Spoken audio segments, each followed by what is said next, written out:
n'aime pas. Je cherche toujours quelque chose de suffisamment bon pour y investir de l'argent, et je veux nager aussi bien que possible à contre-courant. Je ne cherche pas à prédire les courants. Si vous envisagez d'investir dans des actions à long terme ou dans l'immobilier, bien sûr, il y aura des périodes d'agonie et d'autres périodes de prospérité. Vous devez apprendre à les traverser. Comme le disait Kipling, traitez ces deux imposteurs de la même manière.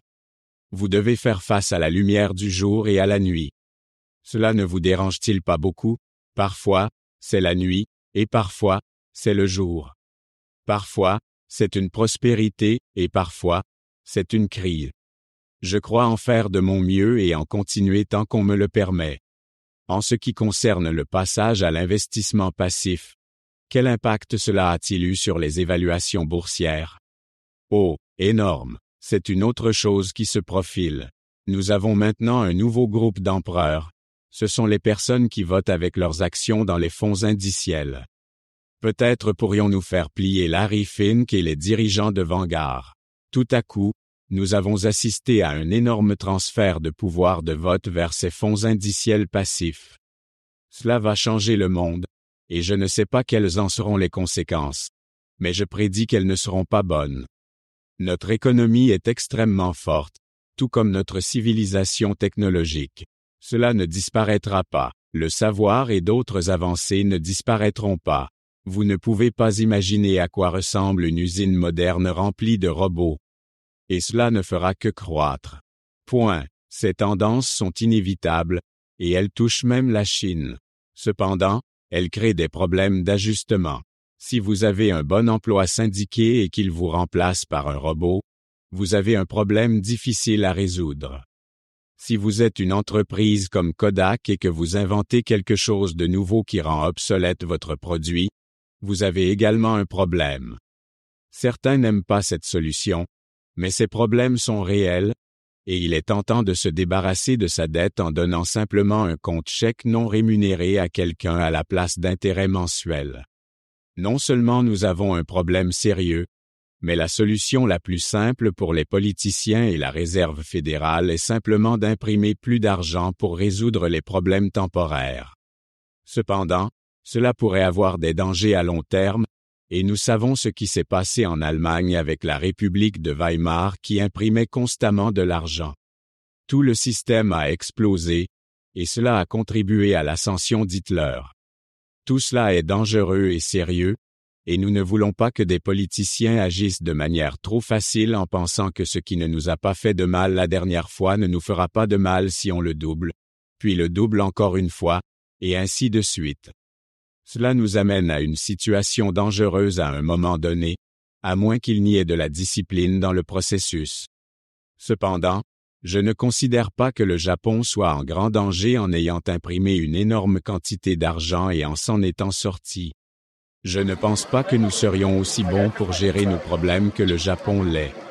Si les impôts ne posaient pas problème, que pensez-vous de passer en espèces aujourd'hui et d'attendre de meilleures opportunités pour déployer cet argent au cours des 12 prochains mois? Est-ce une idée sensée à vos yeux? Je n'ai jamais accumulé de liquidités en attendant de meilleures conditions tout au long de ma vie d'adulte.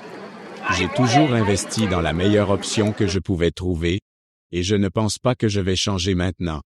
The Daily Journal a utilisé son argent, et Berkshire dispose de beaucoup d'argent excédentaire.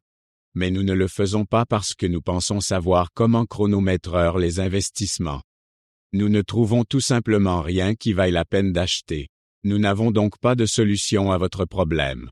Nous faisons simplement face à la situation, comme je l'ai décrite. Point. Étant donné l'évaluation et la correction du marché au début de l'année 2020, pourquoi Berkshire n'acquiert-il ni n'ajoute-t-il de nouvelles entreprises à son portefeuille, à part les actions d'Apple achetées il y a quelques années qui portent leurs fruits aujourd'hui? La raison pour laquelle nous n'achetons rien, c'est que nous ne pouvons rien acheter au prix auquel nous sommes prêts à payer. C'est aussi simple que cela. D'autres personnes font monter les prix, et une grande partie de ces achats n'est pas effectuée par des personnes qui ont l'intention de les détenir. Une grande partie est due à des achats impulsifs alimentés par les fonds de capital investissement privé, qui achètent des choses pour avoir plus de frais en n'ayant plus d'actifs sous gestion. Bien sûr, il est plus facile d'acheter quelque chose avec l'argent de quelqu'un d'autre. Nous utilisons notre propre argent, du moins c'est ainsi que nous le concevons. J'ai toujours cru qu'aucune chose n'avait une valeur infinie. Même un endroit admirable comme Costco pourrait atteindre un prix où l'on dirait que c'est trop élevé.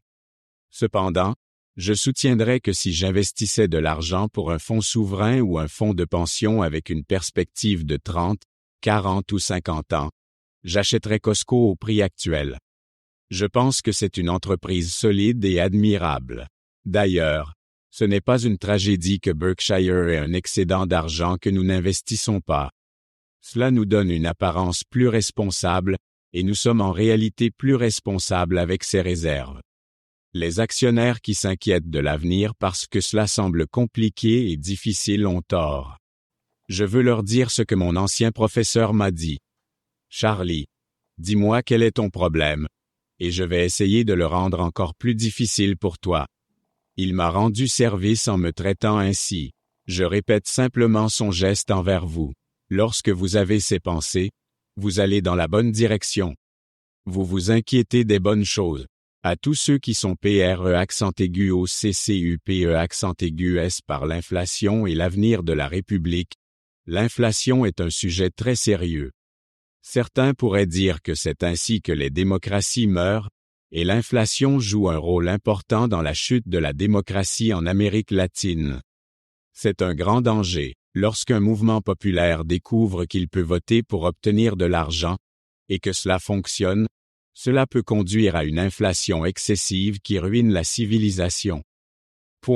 Pensez à l'Allemagne de Weimar, qui a détruit l'épargne de la classe moyenne et a contribué à l'ascension d'Hitler.